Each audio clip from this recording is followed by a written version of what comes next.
Welcome once again, folks. This is Cat's Pajamas. And this is Pain User. And we are back for game number 3 of this Losers Bracket. Round number 1 set between Complexity's Drewbie spawning as our green Terran here in the top left-hand corner of Crevasse. His opponent down here at the bottom right-hand corner is Millennium's Diestar. Diestar putting up a very good show in the last game.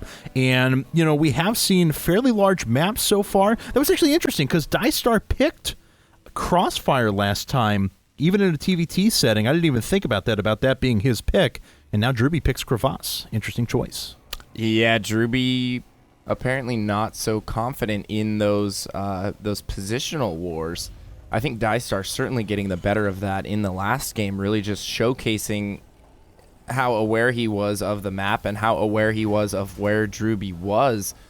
And Drewbie didn't do a very good job of really splitting his army into the necessary factions to deal with those drops. I mean, he sent his entire army, both drops, to deal with those, left the midfield open, didn't leave any tanks to stop an eventual push. Diestar just able to basically force Drewbie out of there and get into that sweet spot. And, you know, once he had that position, there was virtually nothing that Drewbie could do. So hopefully Drewbie is a little bit more diligent about his troop movement and hopefully sends the proper amount of units to deal with a drop instead of your entire army, because when you do send your entire army, it just leaves you vulnerable for so many different things. And Diestar opening with gas here.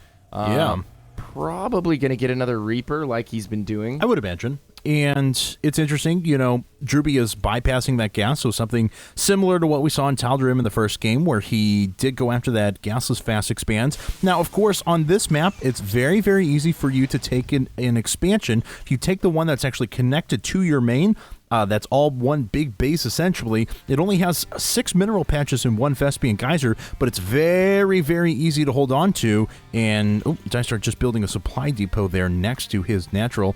But we don't see a tech lab yet, so he may be saving up that gas for a quick factory. It looks like he is going to be getting a very, very early factory here. And, you know, I can't help but think that he's just going to go for the quickest possible Banshee or perhaps a Blue Flame Hellion drop here. It will really depend on whether or not he gets that second gas. We'll try and keep an eye on that for you guys. Right now, just working off 1 gas, so... And there we go. There's a second gas. So I think we're going to be seeing either a very quick Banshee or a Blue Flame Hellion drop, both of which are pretty effective on this map. Blue Flame Hellion's very, very good on this map, especially with the opener that Drewbie is using here. He's going with the 1-Rax gasless fast expand, obviously. So he's going to have mostly Marines to deal with any of this. Blue Flame Hellions will be great against that. Not so much for dealing with the Marines, but just the Marines aren't going to have stim.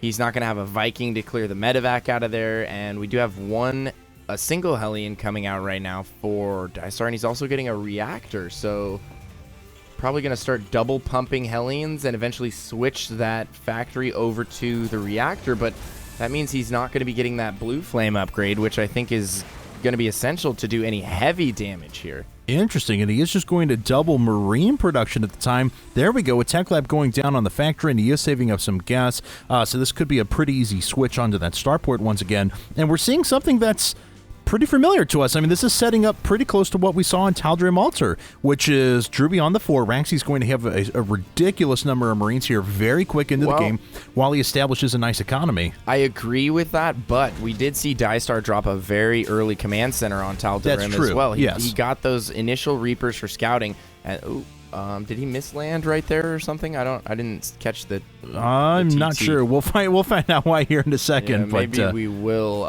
He does, however, have a Banshee coming now, and still sticking to 1 base here. It looks like Diestar is going to be going with one of those very aggressive tank Banshee Marine, almost all-in type builds. I don't want to say he's all-in just yet, but we're certainly getting there. It's close. I mean, this map, as Drewbie is showing, you've got to take bases. Well, if you don't, you are behind if his attack fails. I totally agree. Drewbie actually might have made a mistake here. He got such a late gas, but oh my goodness, he is pumping those Marines out once again with that 4-Rack style, and it looks like he's going to try and do that pressure build that he's been pretty fond of, and we do have a Raven coming out for Diestar. I don't really see the Raven benefiting his push all that much. I mean, maybe a few auto turrets could help out potentially, but really in TVT, the Raven is super important in those possible Viking battles for the PvD. Exactly. And then also for detection, assuming your opponent has a good chance of going Banshees or something, that Raven can really come in handy and really come into play. We do have the first Banshee from Diestar headed into the main of Drewbie right now. Drewbie doesn't really have anything to deal with this. This Banshee could potentially do quite a bit of damage, but we do have Drewbie coming in at the front of Diestar right now, sacrificing pretty much all of his Marines right there, and I think that's actually a good thing for Diestar because Drewbie's out of position back at the main. He will be able to wreak havoc with this Banshee. 3 kills already.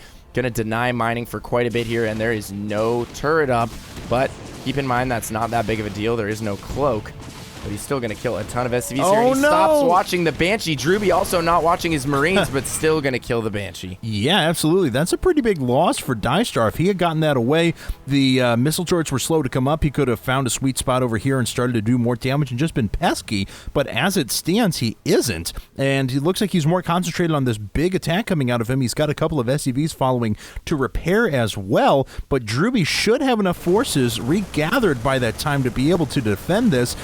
Because of the very long walk distance here, at least from main to main, not necessarily from the further out natural to natural, it's going to be difficult for Diestar to reinforce, whereas Drewbie is going to be able to amass a huge amount of Marines, and it looks like he may be prepared. I don't know. Diestar, though, if he gets a good siege, could bait those units in. Drewbie already starting to spread these units out, though. Yep, and Diestar taking the slow route here is going to have to creep in one tank leapfrog at a time. It's going to take him so long to work his way up to the point where he's able to hit anything vital for Drewbie. We are approaching the 10-minute mark here. We still do not have a command center for Diestar. He's completely all in with this. Drewbie is just running away with the economic lead right now, so it's really just going to come down to this one push from Diestar. This one single push is going to be his only opportunity. I think if Drewbie pulls SCVs and deals with this properly, he will be able to take it out. One thing is, Drewbie started his stim very, very late. He is not going to have stim for quite a while here. It's only about 35%, 40% done right now. Diestar does have that aerial spotter with the Banshee, and his tanks are in a pretty good position here, and he is starting to get in a much more threatening position than when he started this push. He's floating a lot of minerals right now. If there's any time to drop down a command center, he could do it now, but oh no, the Banshee gets sniped for free. Drewbie with a huge kill there, and he's swinging his units around. He's ready to flank this position. Here comes Diestar. He's going to make his way out. All the SCVs are pulled as well. Couple of auto turrets going down right now, but I don't think that's going to be enough as Drewbie is moving through and crushing that force. The last couple of tanks are going to go down. There go the rest of the Marines as well. Diestar is going to be forced back. Let's take a look at the supplies. 58 supply to 46, but more importantly, Drewbie still has the lead in workers, and he has the second base. Diestar, okay, he has started another command center, but that's going to be a long time in coming. Yeah, it will indeed. Drewbie about to run away with this game. Keep in mind, he's going to be double producing SCVs and mules for the duration of this game. Diestar halfway done on that second command center right now, so he is certainly playing catch-up. He also does not have the same infrastructure that Drewbie has. He was ahead in tech, and oh my goodness, I thought he was going to lose another Banshee right there. Diestar just being annoying with this Banshee. He will lose it eventually, or at least be warded off. He's going to lose that one as well. That's 3 Banshees down for Diestar. Virtually no damage done. The first Banshee was able to kill 6 SCVs, I believe, so she paid for herself quite well, but the rest not doing anything, not even acting as spotters, just getting taken out immediately. And it looks like we have phase 2 coming up here for Diestar, and this is really going to be his last chance, his last attempt at a push here, but he only has a single siege tank, a handful of unupgraded Marines, no combat shield, no stim. We do have combat shield and stim done for Drewbie, weapons 1 also done for Drewbie, and armor 1 going to be done by the time Diestar even gets there. So Drewbie looking fantastic. Keep the faith. You always have to hold out for phase 3. Phase 3 is when the great things happen. And Drewbie, unfortunately, going to get a few of his Marines rocked there by those siege tanks. Diestar going to continue to do work on these destructible rocks. But Drewbie is taking his third at the same time.